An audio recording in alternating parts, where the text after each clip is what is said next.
Welcome to Cheap Talk, the podcast that dives deep into life's everyday conundrums. Today we're tackling the frustrating world of unclear communication. You know those moments when someone just can't seem to articulate what they want, leaving you feeling like you're deciphering a secret code? Oh, I know exactly what you mean. Like when you're working on a project and you get feedback that's just vague. It needs something more, they say. But what? Exactly. Like the designer in this article, 21 revisions later, still getting, "I've told you what I want many times, try to understand." Infuriating. It's like they think we're mind readers. And it's not just clients, right? It happens with bosses, with friends, even family. This whole nonsense literature trends really hit a nerve because it perfectly captures that feeling of utter bewilderment. Absolutely. It's this interpretive labor, as the article calls it, constantly trying to guess what the other person really means. Exhausting. And it's often tied to power dynamics, isn't it? Totally. Like the example with the employee asking the boss about a project, and the boss just says, "We'll see." Classic. And then you find out the boss is waiting on their boss, who also said, "We'll see." It's a chain of non-communication. So frustrating. It's almost like a deliberate avoidance of clarity. And it creates this information asymmetry where the person withholding information holds all the cards. Right. They're controlling the narrative, maintaining their authority, which makes it even harder to push back or ask for clarification. Especially in the workplace, as the article points out, you're constantly second guessing yourself. Is it me? Am I not smart enough to understand? It's this added layer of self-doubt and anxiety. It can be straight up debilitating. It's like walking on eggshells all the time. The article also talks about this happening between colleagues, a sort of subtle bullying, where one person withholds information to make themselves look better. Absolutely. Creating that power imbalance even on a level playing field. So the question is, what can we do about it?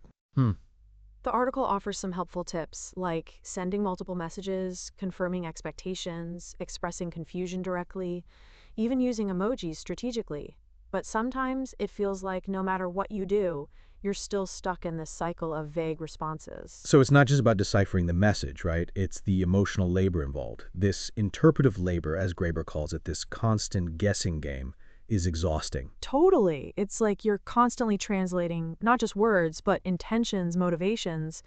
And the more vague the communication, the more work you have to do. Like, am I supposed to be reading between the lines? Are there lines to read between? Exactly. And it's interesting how this plays out differently across generations, like with older adults adopting WeChat, as that 2018 study explores. There's a whole new layer of interpretive labor there. With the rapid evolution of digital communication, it's like a whole new language they're learning. Right? And that ties into power dynamics too, right? Like who has the patience to teach, who has the time to learn, who gets left behind.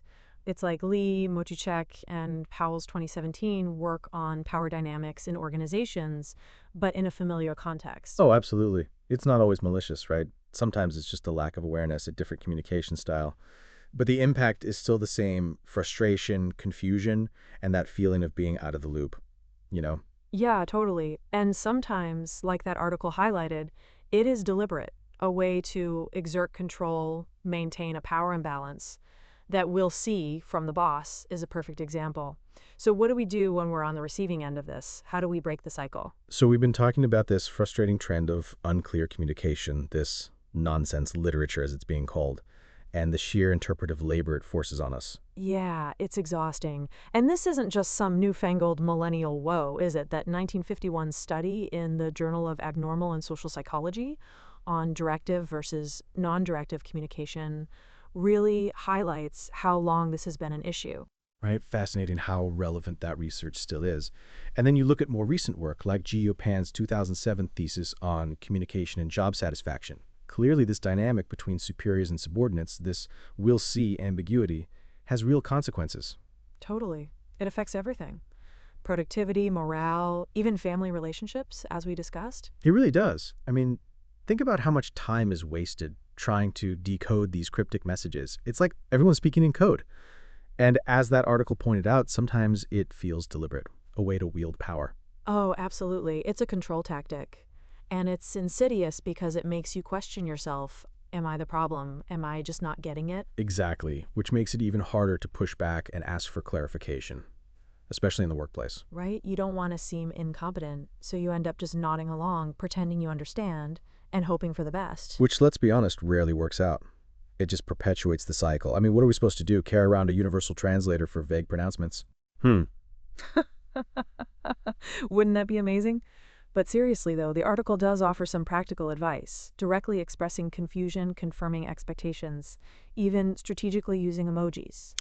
Yeah, those are good starting points. I think the key takeaway here is to recognize the emotional labor involved in this constant deciphering. It's not just about understanding the words, it's about untangling the unspoken dynamics at play. Definitely.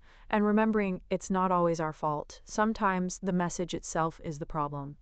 So, to our listeners, the next time you find yourself grappling with nonsense literature, remember you're not alone. And don't be afraid to ask for clarification. It's your right to understand. Thanks for tuning in to Cheap Talk. We'll catch you next time. Thanks, everyone, and goodbye.